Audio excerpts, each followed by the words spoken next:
All right, one more thing we're going to talk about today. We get a lot of statements out there from people that don't understand biomechanics and weapons. So we're going to share it with you, some of the ways you can understand it better. So a person points a gun at you, and let's say you're the criminal. The criminal has the gun. You're the good guy. This is represents the police officer, security, the homeowner, the business owner.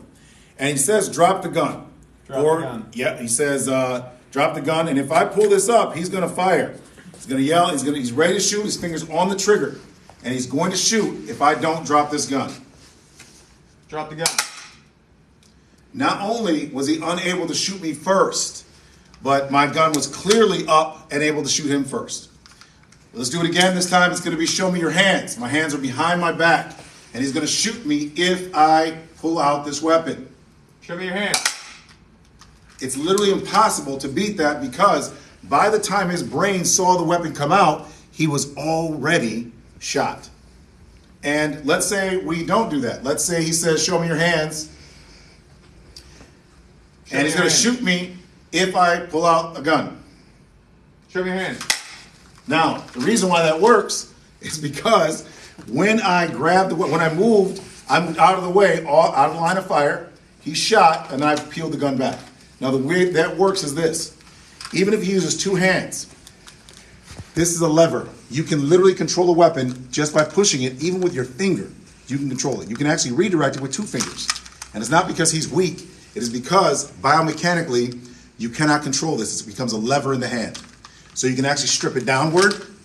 You can strip it upward. And in some cases, people have been able to pull it straight out of the hand. One police officer told me, who was a very large police officer, that a kid grabbed his gun and pulled it straight from his grasp in a situation, in a real life situation. So the gun is not a good device in the hand. It's easily stripped and taken from them. So in a situation where your life's in danger, you're going to grab the whole front of the weapon, and you're going to grab the back of it. By doing that, even if it's cycled, the pressure you have on the slide is going to cause a misfire. Then, if it fires at all, because automatics are very temperamental. They come out of battery very easily. So when you're coming here, controlling the muzzle, so you have muzzle discipline. You're turning the muzzle in the direction you control. You're not allowing the muzzle to go towards other people. As a result, if it does fire, you should expect it to fire because their finger, if they're a criminal, is on the trigger. And when you turn it, it's going to fire, but it's going to fire upwards, away from your friends, your family, your community, or the person you're protecting. You're redirecting it back at that person, and there's literally nothing they can do. And if you don't want to fire, you don't have to, because their hand is here. Their finger's actually going to be caught in there anyway. You can actually control them and lock them out and take them to the ground if you wanted to.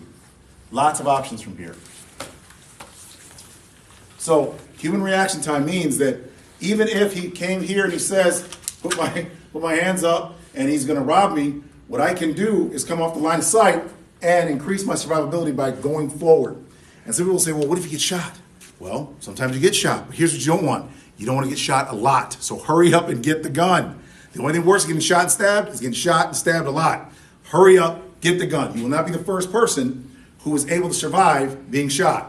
That happens all the time. Remember, 8 out of 10 people that get shot with pistols survive. The reason why they survive is because pistols shoot at less than 2,000 feet per second, which means they're creating what's called a short-term wound cavity inside the body. This means that 8 out of 10 people that you ever hear about getting shot, they are going to live. That's why so many people talk about they got shot, and they're still alive, because it's normal. The only reason 50% of the people die from pistols is because they bleed out.